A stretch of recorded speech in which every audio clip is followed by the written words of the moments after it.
I don't want to lean into that. It doesn't interest me to lean into, well, I'm just going to try and be really good even though I'm fat. No, I mean, that's what I've done my whole life. And most fat dancers have done that our whole lives.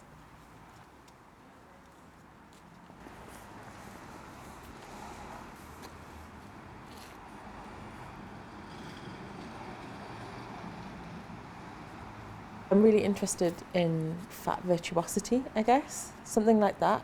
I'm not generally interested in virtuosity. The idea of virtuosity is so socially constructed, but appears not to be.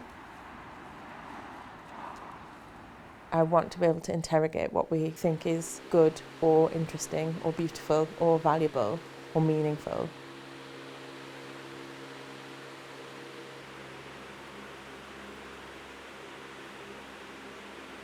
It sort of doesn't make sense to try and adapt the forms that are there because they're so unrelated to what our bodies can do.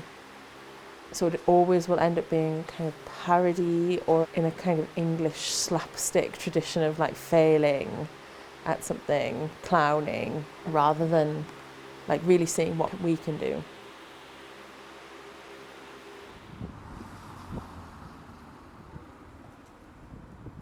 There's an assumption that I, as a fat person, will always want to be at rest, always lazy. So resting is quite hard to do, at least in like public space. But there's also this adjutant aspect of fatness where, because so many public environments are so uncomfortable, that you constantly have to move a little bit to not be touching that person or stop that bit of your leg getting bruised, or keep moving because otherwise something's going to hurt or something's going to dig in or someone's going to feel your body against theirs. So I think there's something about like wishing for stillness, wishing for like just wanting to make a pose and rest there, like stop being adjutant, enjoy the fat contact.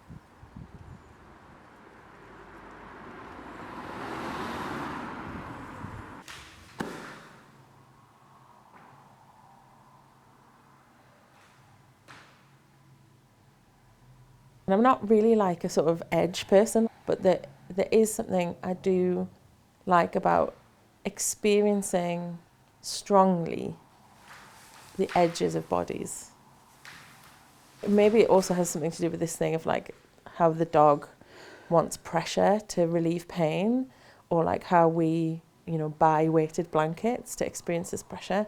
I think there's something about that pressure that is like a meeting of like soothing and violence that is available.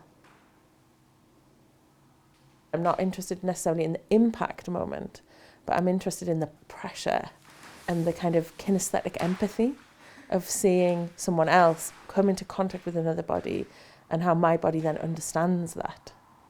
I find really, really exciting in a different way than if I'm watching someone turning and rolling, and which also produces a different sensation in my body. And I think my experience is that when I watch fat people on stage doing things, the kinesthetic empathy for me as a fat person is charged in a different way. So it's a different kind of offer to other fat people.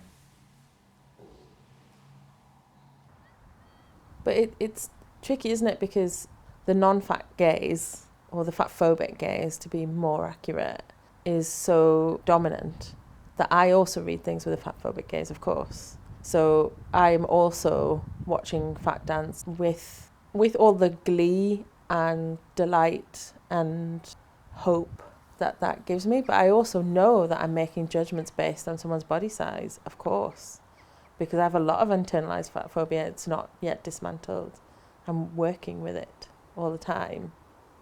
So I think it's really, really complicated. But what I do know is that when I'm in fat community, other things are possible, because we're all fat. That's what we're doing here. We all know we're all fat. Nobody's hiding from being fat. So now we can get on with doing some fucking dancing. For us, for our pleasure, for our interest, to create meaning for each other, to enjoy the feeling of moving our bodies, of inventing through action, all the things that dance can do.